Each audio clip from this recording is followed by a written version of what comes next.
Hey guys, so this is my Nexstar mini. This won't be any sort of flight video. This would be more like talk a show and tell. So basically, this is a trainer version, and I don't think so. There's a better trainer out there in this aircraft. This was the only plane from which I think so I could have learned to fly. It has everything. You can see there are wing extenders over here, which helps to make sure that you don't roll the plane. As you can see, there are air brakes down here as well, which acts as a permanent flaps. You can remove both these, by the way. Second things, the propellers too are specially designed to make sure that the flying is quite smooth and simple and not a very big issue for a new plane for a new pilot. The wings have quite a nice dihedral shape to them. If the wing is very flat, then it does not provide that much stability in the air as well. So in my opinion, this is one of the best aircraft which you can buy it for your learning process, and this plane can take a beating, let me tell you this. I think so I've dropped this plane enormous number of times. I've crashed it, I have bloody hell taken it inside a bloody pole, and once it even got stuck inside a tree while I was learning. The surface over here is not very rigid, you can see it's quite thin, and one of the basic problems that I had with my model was that the joint over here, I had to epoxy it in place. You can see it from here.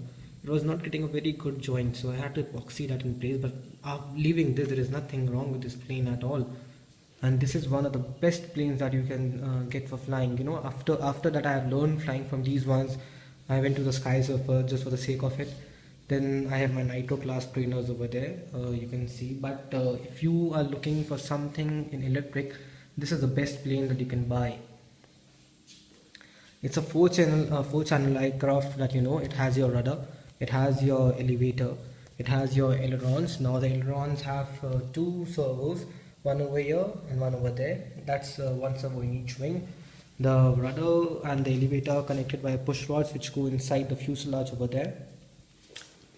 The wing is a two-piece wing which is connected by a rib over here. You can see it from here.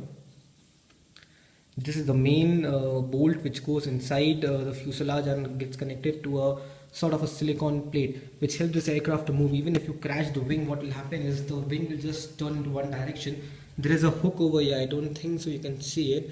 It is just placed inside a small wooden cavity, and as soon as you crash the wing just pops up. It does not hurt the aircraft in any way.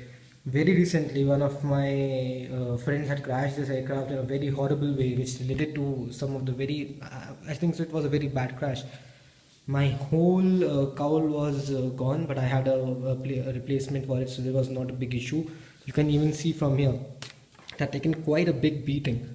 See, it was a horrible crash. So just for the sake of it, because I have that much of carrying capacity with me, my car is big enough. What I have done is I have made sure that the wing is in a one single piece. So I have epoxied it over here and over here. For easy carrying, you just have to connect two screws, and that's it. You can take it into your even the smallest of cars and take it to the flying field with no issues. Secondly, it's a good looking aircraft. I can say that's a good looking aircraft. I'm using one of the prop nuts just to make sure that it's for easy handling, with the spinner around. Just a second, I think so I have the spinner over here somewhere.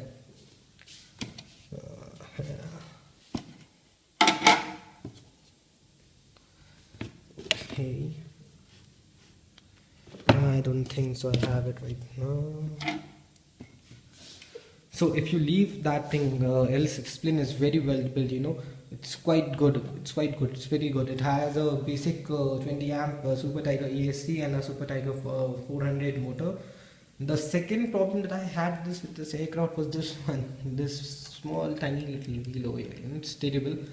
I had a bad crash, but it has been designed to withstand crashes. What will happen is if you crash this aircraft, this will just turn around.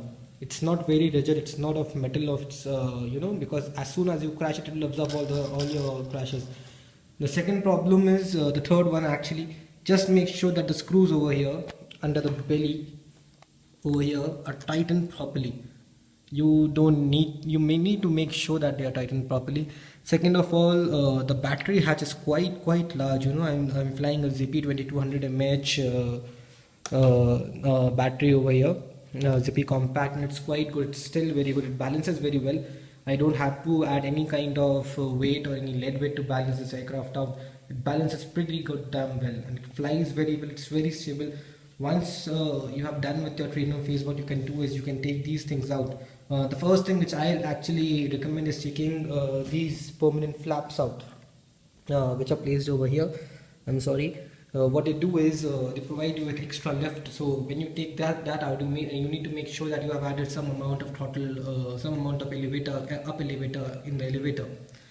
Secondly, as soon as you take these things out, the plane will be much faster, and you can do basic aerobatic stuff on it. So in all, this is a complete setup for you. It will come, there is a version, I think it used to come with a ready to fly version. I'm not sure if it's still available. It was given to me by one of my teachers, and right now I'm using a Futaba 10J, which is in here. And now that I have learned flying well from this aircraft, I'm now moving up into a low wing aircraft, that is a Phoenix Scanner. But if it was not for this aircraft, I don't know how would I have learned it. So if any one of you is looking for a good electric trainer, I think so I'd recommend this in a heartbeat to anybody.